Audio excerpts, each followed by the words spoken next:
संपूर्ण राज्यात आणि देशभरात इंधनाचा मोठा तुटवडा जाणवतोय आणि त्याचा परिणाम विविध विभागांवर होतोय। डिझेलचा तुटवडा मोठ्या प्रमाणावर जाणवत असल्यामुळे याचा परिणाम ट्रान्सपोर्ट व्यवसायावरही झालाय।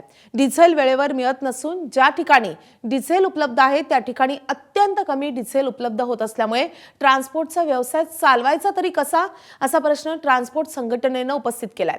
परराज्यात जात असताना त्या ठिकाणी डिझेलचा पुरवठा होत नसल्याने वाहने अडकून पडत असल्याची प्रतिक्रिया ट्रान्सपोर्ट संघटनेने व्यक्त केली आहे। वाहने अनेक दिवस एकाच जागी थांबून राहत असल्यामुळे आर्थिक नुकसान देखील मोठ्या प्रमाणावर होतंय आणि वाहनांचं कर्ज घेण्याची तरी कसं आहे असा प्रश्नही उपस्थित होतोय।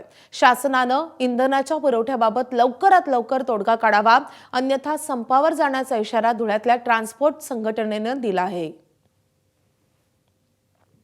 ट्रान्सपोर्ट व्यवसायातच आहे, आमच्या कंबाईनर मोडले।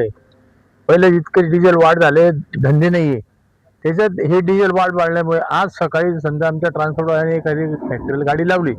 आजचा डिझेलचा भाव काय असतो, गाडी भरून आल्यावर लगेच डिझेल भाव वाढतो, म्हणून आमचं नियोजन सर्व कोलमडतं। आमचं तर कंबाईनर मोडलं, याच्यावर सरकारने काहीतरी लवकरात लवकर नियोजन करून त्याचा तोडगा काढावा। पंपावर गेलं ते म्हणतात 10 लिटर डिझेल घ्या आणि जाऊ द्या गाडी पुढं। कशी काय जाणार गाडी पुढं मला सांगा।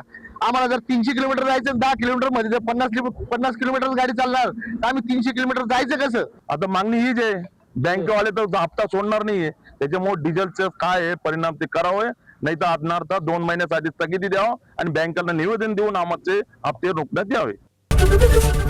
एबीपी माझा, उघडा डोळे बघा नीट।